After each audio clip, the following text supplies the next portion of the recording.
নমস্কার প্রিয় দর্শকেরা, আজকে আমি জনবার্তা চ্যানেলের পক্ষ থেকে সবাইকে অনেক অনেক কি বলবো, সবাইকে অনেক অনেক গরম মানে গলদঘর্ম শুভেচ্ছা যাকে বলে জানাচ্ছি। কেননা এখন যা অবস্থা ওয়েদারের, তাতে এই শুভেচ্ছাটাই আমার মনে হলো ঠিক। কেননা আমরা সত্যিকারই প্রচণ্ড গলদঘর্ম হয়ে যাচ্ছি। এত গরম বন্ধুরা, কি বলবো, মানে ভিডিও বানাতে গিয়ে রীতিমতো দেখুন না গলদঘর্ম হয়ে যাচ্ছি। প্রচণ্ড গরম, বাইরে তো যাওয়া এখন দুঃসাধ্য ব্যাপার, ঘরের মধ্যেও প্রচণ্ড গরম। এই যে ভিডিও বানাতে বসেছি, এতেও আমার রীতিমতো শ্বাসকষ্ট হওয়ার মতো হচ্ছে, এত গরম। তার জন্য আপনাদের সবাইকে একটা গলদঘর্ম শুভেচ্ছা জানালাম আমার জনবার্তা চ্যানেলের পক্ষ থেকে। আজকে আমি বন্ধুরা একটা কথা এই প্রসঙ্গে আপনাদেরকে সাথে বলি যে আমি একটা ভিডিও বার করেছিলাম মানবিকতা সংক্রান্ত। সেই ভিডিওটা আমার প্রচুর ভিউজ হয়েছে। ভিডিওটা মনে হয়, আশা করি আমার বন্ধুদের খুব ভালো লেগেছে। তো আজকে আমি সেইরকমই একটা টপিক নিয়ে আপনাদের সামনে এসে উপস্থিত হয়েছি। কেননা এইগুলো আমার কাছে একটা খুব জ্বলন্ত সমস্যা, আমার কাছে তো বটেই, অনেক মানুষের কাছে এগুলো একটা জ্বলন্ত সমস্যা। তাই এই সমস্যাগুলোর কোনো আশু সমাধান যদি আমরা বার করতে পারি তো খুব ভালো হয়। তো আমি প্রথমেই যেটা বলবো যে দেখুন, আমি একার পক্ষে আমি জনজাগরণ বা সরকারকে জাগরণ বা কোনো নির্দিষ্ট কর্তৃপক্ষকে জাগরণ করা যে একটা প্রতিজ্ঞা নিয়েছি, সেটাতে আমি একা শুধুমাত্রই বললে বা একা যদি এই বিষয়গুলোর উপর আলোকপাত করি তাহলে কিন্তু ব্যাপারটা অতটা গুরুত্বপূর্ণ হবে না। তাই আমি আমার সহযোগী সমস্ত ইউটিউবার বন্ধুদেরকে বলছি যে আপনারা যেমন রাজনীতি, সমাজনীতি, অর্থনীতি আরও অন্যান্য বিষয় নিয়ে যেমন ভিডিও করছেন বা যা কিছু করছেন করুন, কিন্তু সমাজের কয়েকটা জ্বলন্ত সমস্যা নিয়ে আমাদের কিন্তু সবাইকে একটু এগিয়ে আসতে হবে। আমি আমার এই আজকের এই ভিডিওটা বিশেষ করে বলবো সমস্ত ইউটিউবার বন্ধুরা যেন যদি একটু দেখেন তাহলে খুব ভালো হয়, এবং এটা নিয়ে আপনারাও যদি আপনাদের মতো করে দু চার কথা এই বিষয়ে বলেন তাহলে ব্যাপারটা অনেকটা সিরিয়াস হয়। এটাই, আর কিছু নয় আর কি। কারণ একটা বিষয় একজন বলার থেকে 10 জন মিলে যদি সেইটার বিরুদ্ধে একটা প্রতিবাদ ওঠে তাহলে জিনিসটা অনেকটা কার্যকরী হয়। এই জন্যই আমি বলছি। তো আজকে আমার টপিকটা হলো যে বয়স্ক, অসুস্থ, বৃদ্ধা যারা আছেন তাদেরকে কেন হ্যারেস্ট হতে হয় জীবনের অন্তিম লগ্নে এসে। এটাই হচ্ছে আমার সমাজের কাছে আজকে প্রশ্ন, নির্দিষ্ট কর্তৃপক্ষের কাছে প্রশ্ন এবং সরকারের কাছেও প্রশ্ন, যে জীবনের অন্তিমকালে যখন তারা একটু সুখে শান্তিতে জীবনের শেষ দিনগুলো কাটাতে চায় সেই সময় কেন তাদেরকে হ্যারেস্ট হতে হয় সেইটা আমি আজকে আপনাদের সামনে তুলে ধরব। তো একটা প্রথমে ছোট্ট ঘটনা বলে আমি ছোট্ট ঘটনা প্রথমে বলে নিই, তারপর আমি আমার বক্তব্য রাখছি। সেটা হলো গত নভেম্বর মাসে আমার মায়ের কথা এর আগেও আমি অনেক ভিডিওতে আপনাদের কাছে বলেছি। আমার মা খুব অসুস্থ হয়ে যান। তার বর্তমান বয়স প্রায় 80-র কাছাকাছি। তিনি একজন কেন্দ্রীয় সরকারি পেনশন হোল্ডার। তো নভেম্বর মাসে আপনারা যারা পেনশন হোল্ডার তারা সবাই জানেন বন্ধুরা যে লাইফ সার্টিফিকেট জমা দিতে হয়, একটা ব্যাপার আছে। তার সাথে আমার মায়ের চিকিৎসার জন্য টাকার প্রয়োজন ছিল। আমি সেই টাকা তুলতে ব্যাংকে যাই। তো ওনারা, যেহেতু আমার মায়ের বয়স হয়ে গেছে, তাছাড়া উনি চোখে ভালো করে দেখতে পান না, তো ওনার সই মেলে না। তাই চেক সিস্টেম ছিল, চেক সিস্টেম এখন আর নেই, এখন টিপছাপ দিয়ে উইডলের মারফত টাকা তুলতে হয়।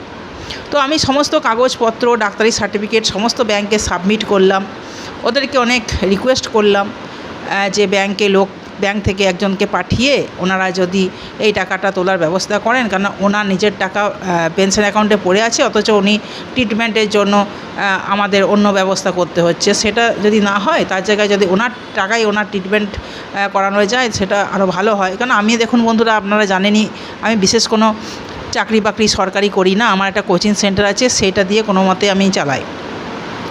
তো ওনারা তো কিছুতেই সেই ব্যাপারটা নিয়ে অতটা গা দিলেন না।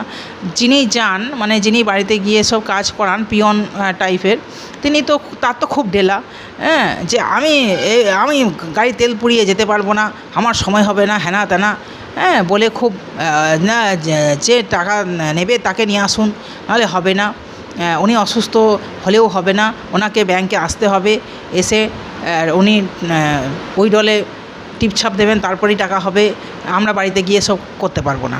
তো আমি যথারীতি কি করব, মানুষটাকে তখন একজন আয়ার আন্ডারে রেখেছিলাম, তো সেই আয়াকে নিয়ে টোটো করে আমি আমার আন্দুল ব্রাঞ্চে, ব্যাঙ্ক অফ বরোদার আন্দুল ব্রাঞ্চে গেলাম। সেখানে গিয়ে ওনাকে আয়ার কাছে রেখে আমি ওপরে গেলাম। সেখানে যে ফর্মালিটিসগুলো আছে সেগুলো সব করে টোরে নিয়ে তখন টিপছাপ দেওয়ার ব্যাপার, তখন আমি পিয়নকে রিকোয়েস্ট করলাম যে উনি নিচে গাড়িতে বসে আছেন, ওনার এখন যা শারীরিক কন্ডিশন, ওনার প্রেশারটা প্রচণ্ড হাই লেভেলে ছিল, ডাক্তারবাবু বলেইছিলেন যে ওনাকে সিঁড়িতে ওঠানো নামানো করা যাবে না।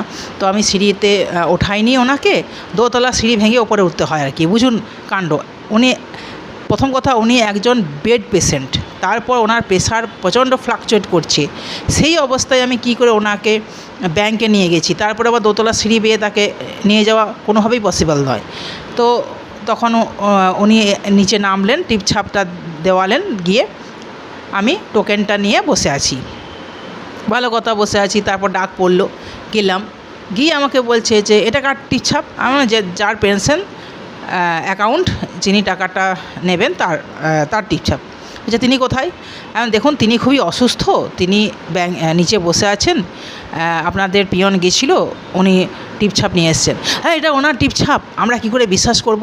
ওনাকে ওপরে আনেননি কেন? বললাম, আমি তখন বলছি, দেখুন উনি একজন বেড পেশেন্ট, হ্যাঁ, ওনার প্রেশার আপ ডাউন করছে। আগের দিন প্রেশার মাপা হয়েছে 220/110 নিচেরটা, ওপরেরটা 220। সেই পেশেন্টকে না, ওসব কথা বললে তো চলবে না, যার টিপছাপ তাকে আমরা দেখব, ক্যাশিয়ার বলছেন আর কি এটা কথাটা, ঠিক আছে? ওনার টিপছাপ এটা সত্যি কি না সেটা আমরা না দেখে টাকা দিই কী করে? তখন যা হোক ম্যানেজারবাবু ভালো মানুষ, তিনি বললেন যে না, ওনাকে টাকাটা ছেড়ে দিন, উনি অসুস্থ, উনি তো ব্যাংকের নিচেই বসে আছেন। তখন ছাড়লেন, তো বলে দিল, তার সাথে বললেন, দেখুন এবার ছেড়ে দিলাম, কিন্তু পরের বার ওনাকে নিয়ে আসবেন, আমরা নিজে চোখে দেখব, নাহলে কিন্তু টাকা ছাড়বো না। বুঝুন বন্ধুরা,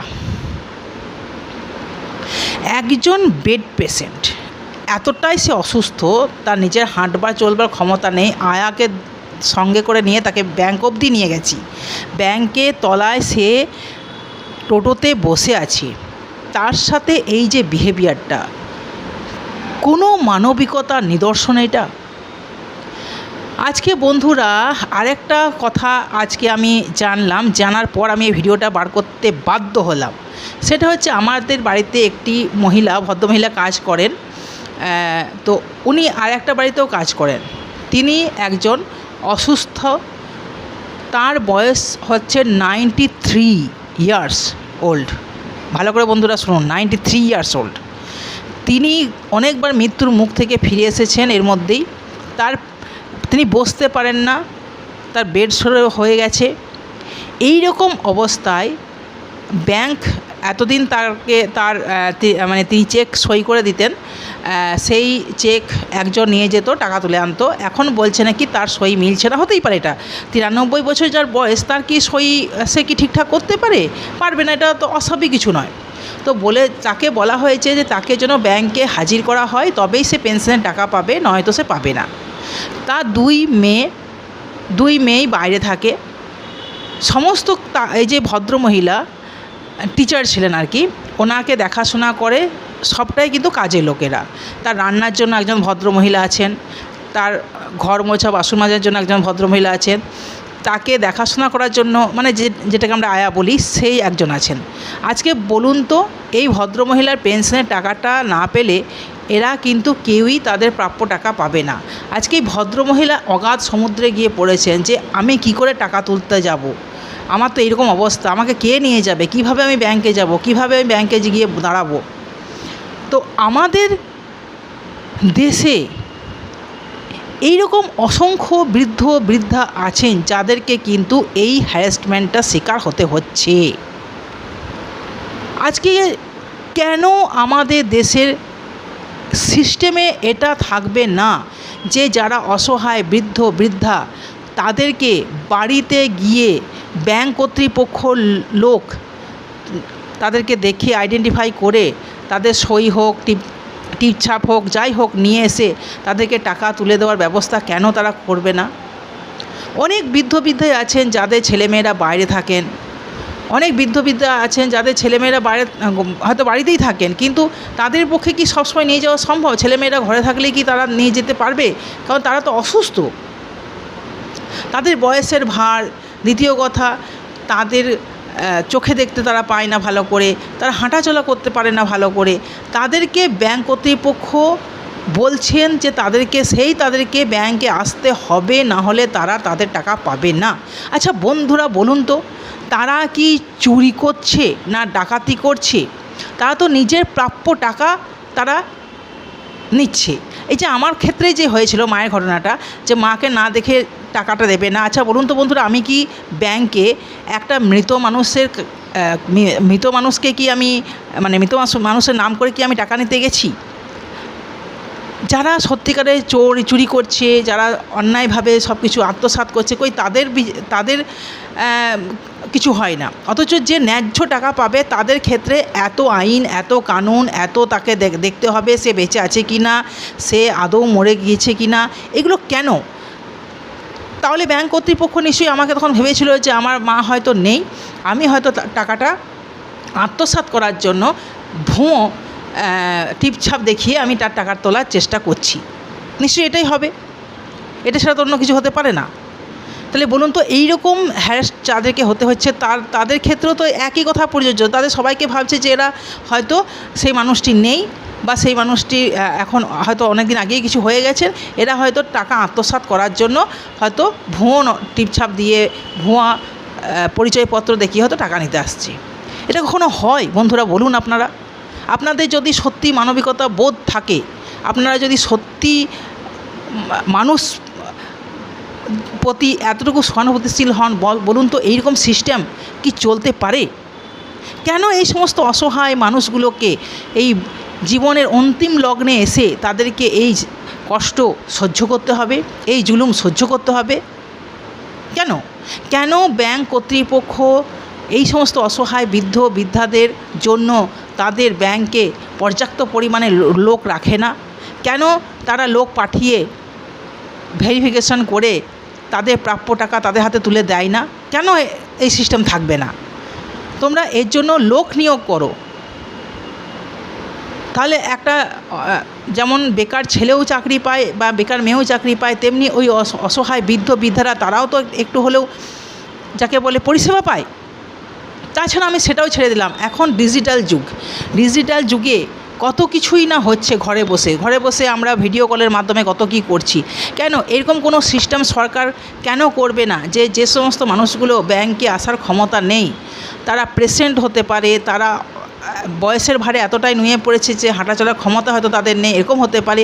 তো তাদের জন্য এমন কোনো ডিজিটাল মাধ্যম কেন সরকার এখনও পর্যন্ত, সে কেন্দ্র সরকারি হোক রাজ্য সরকারি হোক, কেন তারা চালু করতে পারছে না, যেটা বাড়ি থেকে বসেই তারা তাদের আইডেন্টিফাই দিতে পারে এবং ব্যাংক কর্তৃপক্ষও সে আইডেন্টিফাই দেখে তাদেরকে টাকা তাদের যে বাড়ির লোক তাদের হাতে দিয়ে দিতে পারে? কেন এরকম ব্যবস্থা আমাদের দেশে হবে না?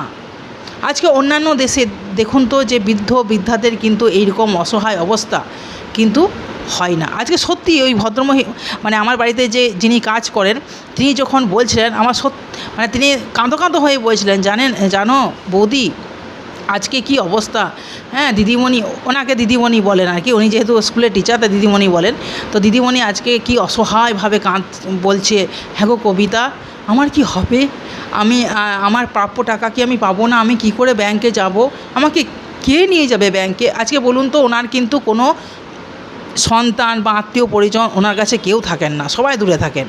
আজকে কাজের লোকের ওপরেই ভরসা, কাজের লোকদের 5 জায়গায় তাদেরকে কাজ করতে হয় খেটে খাওয়ার জন্য, তারা আজকে কেউ নিয়ে যেতে পারবে না, বা নিয়ে গেলেও তাদের পক্ষে ব্যাংকিং যে সিস্টেম সেটা বোঝা, সম্ভবপর নয়, তারা কেউ অত লেখাপড়া জানে না বা ব্যাংকের কাজের ব্যাপারে অতটা এক্সপার্ট নয়। তাহলে এই ভদ্র মহিলার, যার 93-এর ওপর বয়স, সেই ভদ্র মহিলার আজ কী হবে বলুন তো বন্ধুরা আপনারা। তা আমি এই জনবার্তা চ্যানেলের মাধ্যমে দেখুন সমাজের যেগুলো সমস্যা সেগুলো তুলে ধরার চেষ্টা করছি, এবং আমি যতদিন পারবো চ্যানেলটাতে এই সমস্যাগুলো তুলে ধরার চেষ্টা করব। এগুলো মানবিকতার খাতিরে আমি করব, কিন্তু আমি একা করলে এই সিস্টেমকে বদলানো যাবে না। তাই আমি বলছি বন্ধুরা, আপনারাও আমার সাথে সাথে এগিয়ে আসুন। আপনারা রাজনীতির ভিডিও করছেন, আপনারা সরকার যাতে পাল্টে যায় তার জন্য প্রচার করছেন বিভিন্ন রকমভাবে। হ্যাঁ, সরকারের ভুল ত্রুটি আপনারা তুলে ধরছেন, বিরোধী দলের ভুল ত্রুটি আপনারা তুলে ধরছেন, খুব ভালো কথা, এগুলোও দরকার। তেমনি কিন্তু দরকার এই সমস্ত অসহায় বৃদ্ধ বৃদ্ধা যারা পেনশন হোল্ডার, তারা যাতে তাদের ঠিকমতো তাদের প্রাপ্য টাকা এই অন্তিম জীবনে এসে ঠিকঠাক পায়, তাদেরকে যেন এই হ্যাপা বা এই ঝামেলা পোহাতে না হয়, সেটাও কিন্তু দেখা আমাদের মতো সভ্য নাগরিকদের একটা কর্তব্য।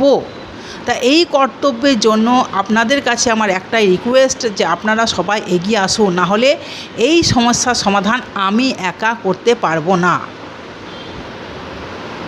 আমি বলছি বন্ধুরা বারবার করে আপনাদেরকে যে কথাটা, যে আমি কিন্তু আমার চ্যানেলের ভিউজ বা আমার চ্যানেলকে সাবস্ক্রাইব করুন এই সব বলার জন্য কিন্তু এই চ্যানেলটি খুলিনি। আমি খুলেছি জনজাগরণ করা এবং আমাদের সমাজের যেগুলো অসুবিধা বা সমাজের যে দিকগুলো নিয়ে কেউ ভাবে না বা কেউ যে দিকগুলোকে নিয়ে অতটা করে না, সেইগুলোকে সবারই কাছে তুলে ধরাই হচ্ছে আমার চ্যানেলের মূল লক্ষ্য। তাই বলবো বন্ধুরা, জনজাগরণ করতে গেলে, সরকারের কাছে আমার এই বার্তাটা পৌঁছতে গেলে আপনাদেরকে কিন্তু এই ভিডিওগুলো প্রচুর পরিমাণে শেয়ার করতে হবে। যদি এই ভিডিওটা সরকারের কাছে গিয়ে পৌঁছায় বা ব্যাংক কর্তৃপক্ষের কেউ যদি আমার ভিডিওটা দেখে থাকেন, তো প্লিজ আমি জোরহাত করে বলছি এই অসহায় বৃদ্ধ বৃদ্ধারা যাতে শেষ বয়সে এসে এই হ্যারাসটা তাদেরকে হতে না হয়, তার জন্য প্লিজ কিছু ব্যবস্থা করার জন্য আপনারা কর্তৃপক্ষকে, ব্যাংক কর্তৃপক্ষ, কেন্দ্র সরকার কর্তৃপক্ষ, রাজ্য সরকার কর্তৃপক্ষ, এদেরকে প্লিজ বলুন আপনারা আমার ভিডিওটা সরকারের দরবারে যাতে পৌঁছে যায় তার জন্য চেষ্টা করুন বন্ধুরা। না হলে আমি একা চেষ্টা করলে কিন্তু এই সমস্যার সমাধান করতে পারবো না। দেখুন আমার বাড়িতে যেমন আজকে একজন পেনশন হোল্ডার আছেন বয়স্কা, তেমনি এরকম কিন্তু আমাদের পশ্চিমবঙ্গে হাজার অসহায় বৃদ্ধ বৃদ্ধা আছেন যারা পেনশন হোল্ডার, যাদের কিন্তু এই সমস্যার সম্মুখীন হতে হচ্ছে।